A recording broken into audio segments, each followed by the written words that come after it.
10% लगा। कई जगह तो ऐसा हुआ है कि कागजों में काम हो गया और उसका पैसा उठा लिया। सर महाराज जी, जैसे राजस्थान के अंदर बीजेपी की सरकार बनती है तो क्या यूपी जैसा शासन ला पाएगी यहाँ? यूपी में क्या है भाई? यूपी के अंदर महाराज जी जैसे क्राइम खत्म कर दिया है, बहुत सी गुंडागर्दी थी वो खत्म कर दी है, क्या यहाँ भी राजस्थान में भी बीजेपी ऐसा का हो पाएगा? जहाँ जहाँ शासन है वहाँ आपको अपराधी ढूंढने से मिलेंगे नहीं, और विकास का बोलबाला आपको चारों तरफ दिखेगा। व्यवस्थित शासन रहेगा और शासन की व्यवस्थाएं चाहे प्रशासनिक अधिकारी हों, सब जवाबदेही रहेंगे जनता के प्रति, और सरकार के जो विकास की योजनाएं हैं या सरकार का जो भी विकास का डेवलपमेंट का काम चलता है उसमें सभी की जवाबदेही रहते हुए विकास सुनिश्चित विकास होगा। और एक अच्छी व्यवस्था के साथ में सबको रक्षा सुरक्षा की गारंटी देते हुए राजस्थान के अंदर ऐसी भाजपा की सरकार बनेगी जो राजस्थान को समृद्धि की ओर आगे लेकर बढ़ेगी। सर, पाटनवाटी की जनता का ये एक ध्येय है, क्योंकि जो सीएम होना चाहिए वो एक तरीके से आपका उसमें नाम। ये कोई सवाल नहीं है, ये आपके दिमाग की उपज है। और मैं एक पाटनवाटी की बात कर रहा हूँ। बागियों के खिलाफ भाजपा क्या कदम उठाएगी? देखिए, सबसे बात चल रही है और सबसे बात करके हम पार्टी के कार्यकर्ता, पार्टी का शीर्ष नेतृत्व सबसे बात करके, क्योंकि विषय मेरा चुनाव मैं लड़ना था, मुझे टिकट नहीं मिला, किसी एक कार्यकर्ता को तो मिला ही है ना, वो भी परिवार का सदस्य। विषय है देश को और प्रदेश को आगे बढ़ाना है। ये विषय लेकर हम कार्यकर्ता राष्ट्र भावना और देश की उन्नति तरक्की के लिए और जनता, राजस्थान की जनता की रक्षा सुरक्षा और उसके सम्मान के लिए हम सबको एकजुट आना चाहिए। जिन लोगों ने फॉर्म भर दिया उनको लेकर पार्टी क्या दिशा निर्देश दे रही है? देखिए, पार्टी प्रयास कर रही है, हमारे लोगों से सबसे बात कर रही है पार्टी, जितने भी कार्यकर्ता बंधु जो ऐसा निर्णय जिन्होंने किया है सबसे बात कर रहे हैं, प्रयास कर रहे हैं, सबको साथ जोड़ेंगे, क्योंकि देश जुड़ेगा तभी हमारा देश आगे बढ़ेगा। भाई हमारे श्री श्रद्धे आदरणीय श्री प्रेम सिंह बाजौर जी के समर्थन में आयोजित की गई सभा में उपस्थित सर्वप्रथम तो श्री हमारे प्रेम सिंह बाजौर जी, जो कि भाजपा के यहाँ से प्रत्याशी हैं, और भाजपा भी ऐसे कार्यकर्ता को कमल का फूल देकर आप सबके बीच में भेजती है तो वो भी गौरवान्वित महसूस करती है कि जो सैनिकों के सम्मान पूरा समय देकर और राजस्थान प्रदेश के एक एक भानी गांव तक जाकर सभी हमारे शहीदों को सम्मान देने का जो काम करते हैं। उपस्थित हमारे बीच में भरतपुर से सांसद बहन जी श्री रंजीता कोहली जी, उपस्थित हमारे बीच में हमारे पूर्व एमएलए फूलचंद जी गुर्जर साहब, दौलत राम गोयल जी नीमका थाना, कुलदीप सरपंच जी संघ अध्यक्ष, संतोष जी पूर्व प्रधान, केदार सैनी जी एक्स पाटन से सरपंच साहब, मनोज जी चौधरी सरपंच पाटन, महेंद्र खटाना जी, बलराम सरपंच जी और समस्त मंचासीन भारतीय जनता पार्टी के कार्यकर्तागण, और विशेष रूप से मंच पर विराजमान पूज्य संत श्री जो यहाँ पर विराजमान है, मैं उनके श्री चरणों में प्रणाम करता हूँ, उनका स्वागत और अभिनंदन भी करता हूँ भारतीय जनता पार्टी के कार्यकर्ता होने के नाते। और सामने विराजमान सभी हमारे पूरे नीमका थाना क्षेत्र से पधारे हमारे मतदाता बंधु। देखिए, चुनाव है,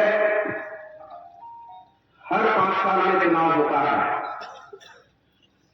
ऐसा नहीं है कि पहली बार हो रहा है, हर 5 साल में होता है, लेकिन ये चुनाव कुछ विशेष है, कई मायनों से विशेष है, क्योंकि चुनाव के अंदर वर्तमान में जो देश ने गति पकड़ी है, विकास के पथ पर जो देश आगे बढ़ा है और उसको आगे ले जाने की जिम्मेदारी का ये चुनाव है। चुनाव में अक्सर हमारे भारत देश के अंदर अपना पराया देखा जाता है। मेरा अपना कौन है, मेरा पराया कौन है, किसको मैं जानता हूं वो मुझे जानता है, मेरे मित्र हैं, मेरे दोस्त हैं, मेरे रिश्तेदार हैं, इन सब बातों की चर्चाएं होती हैं। होती है कि नहीं होती है? उन बातों की चर्चाएं नहीं होती हैं कि प्रदेश में जो वर्तमान स्थिति है वो कैसे बनी या आगे प्रदेश को कौन लेकर बेहतर जा सकता है, या विकास की गारंटी कौन दे रहा है, रक्षा सुरक्षा की गारंटी कौन दे रहा है, इन विषयों पर मैं मानता हूं कि बहुत कम चर्चा होती है, क्योंकि मेरा जीवन तो राजनीतिक जीवन रहा नहीं है। मेरा तो सौभाग्य है, आप सबकी कृपा है, बाबा की कृपा है कि मुझे ये सेवा करने का अवसर मिला है। लेकिन मैंने जो पिछले 5 वर्षों में देखा है और जो समझा है, पहले मैं सामान्य रूप से गौशाला में सेवा करता था, कोई मेरा दूर दूर तक राजनीति से लेना देना नहीं था, पता भी नहीं था कि कैसे कैसे क्या क्या होता, सरपंच का भी चुनाव कैसे होता। ठीक है, सरपंच का चुनाव होता है, लेकिन ये नहीं पता था कि पंच मिलकर सरपंच को भी हटा देते हैं कुछ सालों के बाद में, ये नहीं पता था। तो मैंने देखा कि राजनीति को करीब से कि कैसे कैसे क्या क्या बातें होती हैं चुनाव के अंदर। पिछली बार क्या हुआ था, उससे पिछली बार क्या हुआ था, उसने क्या किया था, उसने क्या किया था। मतलब असली में बदला लेने का समय चुनाव आता है, आपस का बदला लेने का समय। ये चुनाव इसके लिए नहीं है, क्योंकि हम सब जानते हैं कि लोकतंत्र में या लोकतंत्र जो हमारा देश है, ये दुनिया का सबसे बड़ा लोकतांत्रिक देश है। क्यों है? क्योंकि यहां पंच से लेकर और राष्ट्रपति तक जनता चलती है, जनता को अधिकार है।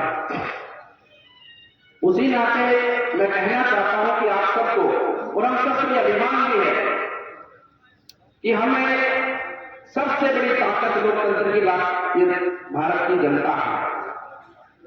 एक मायने से मैं कहना चाहता हूं कि ये सब बैठे जो लोग, ये पूरे भारतवर्ष के लोग इस देश के मालिक हैं, हमारे मालिक हैं, जो राजनीतिक जीवन में सेवा करते हैं। राजनीतिक जीवन में इसको कहते हुए बड़ा मैं अटपटा महसूस करता हूं, क्योंकि राजनीति की धारणा लोगों में बन चुकी है कि राजनीति करने वाला ऊपर से झंडा। असल में ये सेवा नीति का मंच है, सेवा करने का मंच है। जैसा मैंने कहा कि मेरा सौभाग्य है, क्योंकि संत परंपरा का कार्य केवल ये नहीं होता कि मंदिर में बैठकर भगवान की पूजा अर्चना करना, भगवान की भक्ति करना। भक्ति तो आप भी कर सकते हैं, मैं नहीं कर सकता। मेरे व्यक्ति में, आपकी भक्ति में कोई अंतर नहीं है। अंतर है तो सिर्फ भाव का।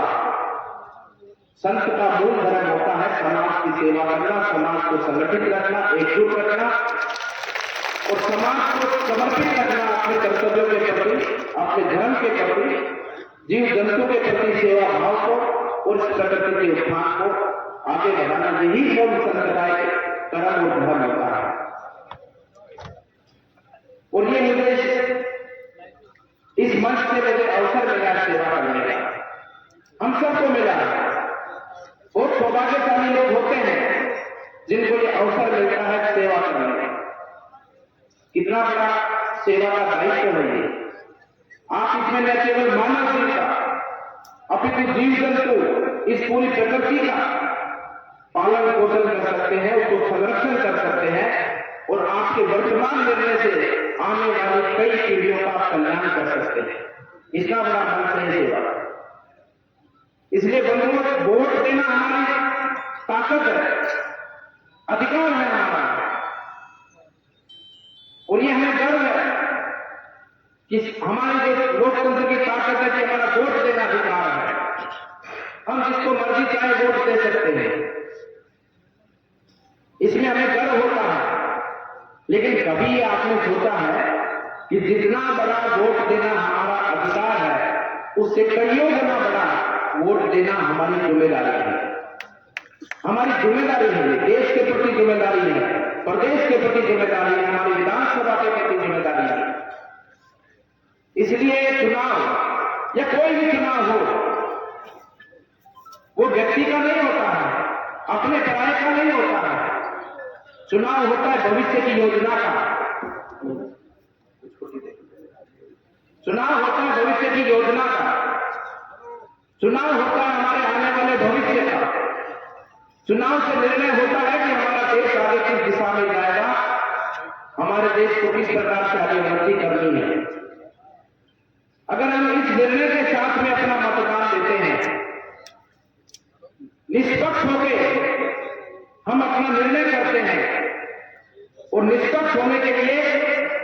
पहले हमें स्वच्छ होना पड़ेगा। कांग्रेस बीजेपी को एक स्थान पर खड़ा कर दो, या कोई और भी किसी का मन में है तो उसको भी खड़ा कर दो। सबको एक स्थान पर खड़ा कर देखो किसने क्या किया है, सोचो किसने क्या किया, भूतकाल में क्या किया, वर्तमान में क्या हो रहा है, आगे कौन क्या करेगा, इस पर विचार करके और फिर निर्णय करो। क्योंकि आप सब जानते हैं कि पिछली बार 2018 में वोट दिया, जनता से वोट लिया गया, प्रलोभन दिया गया, वादा किया गया। जनता की इसमें कोई गलती नहीं, आपकी कोई गलती नहीं, क्योंकि आपने विश्वास किया है। आपका ये तो बड़ा दिल है कि आप विश्वास करते हैं। आपने विश्वास करके वोट दिया। यहां पर सब किसान बैठे हैं। एक बात हम बार बार बोलते हैं, ये सबसे बड़ा धोखा है किसानों के साथ में, अन्नदाता के साथ में, सबसे बड़ा धोखा। और मैं पूछना चाहता हूं आपके माध्यम से सभी किसान भाइयों को, पूरे राजस्थान के किसान भाइयों को, क्या उनकी आत्मा ऐसे धोखेबाज, ऐसे झूठे लोगों को माफ कर देगी? क्या माफ कर देगी? क्या सरेआम भरी पंचायत के अंदर, भरी सभा के अंदर किसानों से झूठ बोला, युवाओं से झूठ बोला, और जनता ने विश्वास में आकर थोड़े से अंतराल में इनकी सरकार बन गई। ये वोट का ही कमाल है, वोट से ही तो बनी है। लेकिन वोट से क्या हुआ? युवाओं को बेरोजगारी भत्ता देने की तो बात दूर, 18 बार पेपर बेच खाया इन निकमों ने, 18 बार बेच के खा गए। ये वोट का ही कमाल है कि राजस्थान आज भ्रष्टाचार में चरम सीमा पर है। ये क्षेत्र को मैं जानता हूं, नीमका थाना क्षेत्र, ये तो खनन से भरा हुआ क्षेत्र है पूरा। किस प्रकार से खुली लूट मची है यहां पर खनन करने की। राजस्थान की जनता के पैसे को भी लूटा जा रहा है और साथ साथ में प्रकृति का नुकसान भी किया जा रहा है। दोनों ही तरह से हमारी प्रकृति को भी हानि हुई है और राजस्थान की जनता की भी हानि हुई है। लूटी जा रही है कि नहीं लूटी जा रही है? ये खनन किसका? आपका खनन है। इससे जो पैसा आता है उस पैसे से आपका विकास होता है। लेकिन राजस्थान में विकास हुआ है तो कांग्रेस के जो विधायक है, जो समर्थित विधायक है, केवल उनका विकास हुआ है। सबको पता है, सबने 500 400 करोड़ की प्रॉपर्टियां बनानी है। सरकार बचाने के चक्कर में विधायकों को कह दिया कि जितना पहाड़ टूट जाएगा वो मैं तेरा। ऐसे हालात हुए राजस्थान में। विकास का काम आया तो उसमें भ्रष्टाचार, जल जीवन का काम आया तो उसमें भ्रष्टाचार। ऐसी पाइपें लगाई है गांव के अंदर। मैं आप सभी ग्रामवासियों से कहना चाहता हूं, मोदी जी जो पानी पिलाना चाहते हैं, इन लोगों ने ऐसी प्लास्टिक की पाइप लगाई है जो प्लास्टिक के जो ड्रम होते हैं दवाई के, उसको गला कर बनाई है, जिनके पानी पीने से आदमी का स्वास्थ्य खराब हो जाए। इस प्रकार की पापी सरकार है। जिधर देखो उधर भ्रष्टाचार। उसके बाद तीसरी बात आती है महिलाओं के साथ जिस प्रकार से अत्याचार हुआ है, बलात्कार की घटनाएं हुई है। राजस्थान का नंबर 1 नाम हुआ है। क्या कानून की, कहां गया कानून राजस्थान? कहां गई राजस्थान की पुलिस? क्योंकि अपराधियों का शासन है। जब राक्षसों का शासन होता है तो इसी प्रकार का कानून होता है, जनता का अपमान होता है, महिलाओं का शोषण होता है और गुंडागर्दी सरेआम देखने को मिलती है। आपने देखा होगा ना कंस का शासन, ऐसी घटनाएं होती है कंस के शासन में भी। किसी का सम्मान नहीं होता। जहां मर्जी लूटपाट की खबरें, हत्याओं की खबरें, फिरौती मांगने की खबरें कभी सुनते थे राजस्थान में भी। दिन दहाड़े आते हैं, फायरिंग करके चले जाते हैं, धमकी दे जाते हैं कि सुबह तक इतने पैसे भेज देना। सुनते देखा राजस्थान में ऐसी बातें। देखो क्या स्थिति हुई राजस्थान की। पुलिस की आंखों में, भरतपुर की घटना, पुलिस की आंखों में मिर्च डालकर अपराधी गैंगवार कर एक दूसरे अपराधी की हत्या कर देते हैं। क्या ऐसी तो राजस्थान की पुलिस बन चुकी है नपुंसक, ऐसी पुलिस बन चुकी है। नहीं, मैं माफी चाहता हूं, लेकिन पुलिस के नाम में मिर्च डालकर हमारे अलवर में घटना हुई। गो तस्कर गायों को बरकत करने लेके जा रहे थे। किसी ने खबर दी, पुलिस आई, गो तस्करों ने पुलिस के ऊपर फायरिंग की। एक जवान के पैर में गोली लगी और मैं उससे मिलने गया। उसके बाद एसपी से मिलने गया। मगर सर माने के दिक्कत पुलिस के ऊपर हमला हो जाता है और फिर भी तुम अपराधियों को सीधा ही भागने देते थे। अब असल में अपराधी भागना नहीं चाहिए, वही जमीन पर लंबा लेट जाना चाहिए। ऐसी हालत अपराधियों को होनी चाहिए। और तुम्हारे